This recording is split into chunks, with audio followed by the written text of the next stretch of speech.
Iowa's plentiful recreational lakes and public beaches are a source of fun for all ages and deliver millions of tourism dollars to communities around the state. Each year, visits to Iowa lakes result in nearly $1 billion in direct spending on retail goods, gas, food, and lodging. Unfortunately, Iowa's beaches are threatened by harmful algal blooms, also known as HABs. HABs are harmful algal blooms. These are caused by cyanobacteria, which are sometimes referred to as blue-green algae.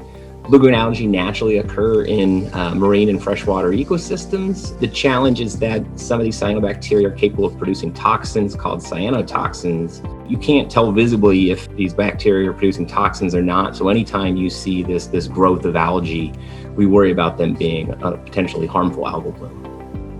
Overgrowth of cyanobacteria occurs when there is increased availability of nitrogen and phosphorus. Blooms often form in slow-moving, warm water and accumulate along shorelines. The most common group of toxins produced by cyanobacteria are known as microcystins.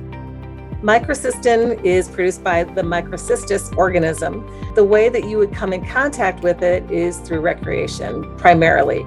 So if you go to a beach and the toxins being produced by the algae, if you ingest it, you will get sick. So if you're swimming and you take a little swallow of water when you're swimming, it gets into your system. The other way would be if it's on your skin, you can sometimes get a dermal reaction.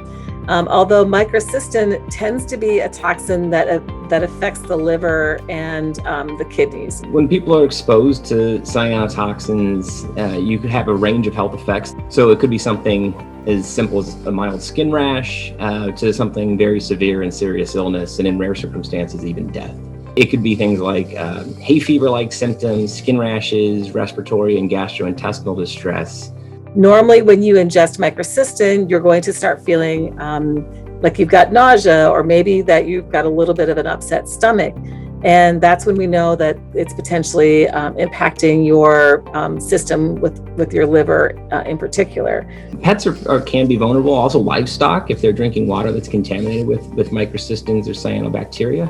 It can be pretty severe for them. There's the potential for, say, pets that might be swimming or recreating in beach areas where there's been a bloom, that upon exposure can have difficulty breathing, fatigue, vomiting, diarrhea, leading to seizures and unfortunately death.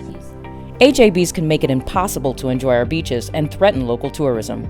Water management agencies, most prominently the Iowa Department of Natural Resources, monitor some public beaches for microcystin during the summer months. When microcystin exceeds 8 micrograms per liter, a swim advisory is issued.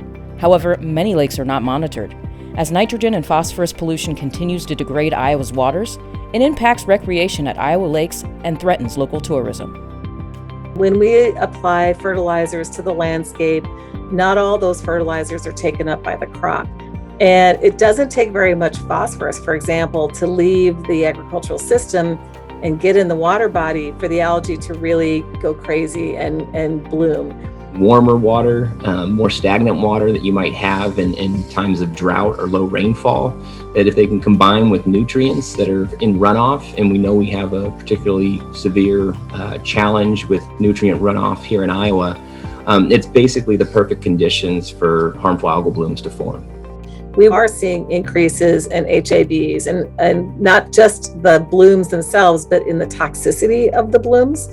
We know that we're seeing levels of nitrogen, for example, increasing in the state of Iowa. So our overall delivery of nitrogen is either been stable or increasing, and same for phosphorus.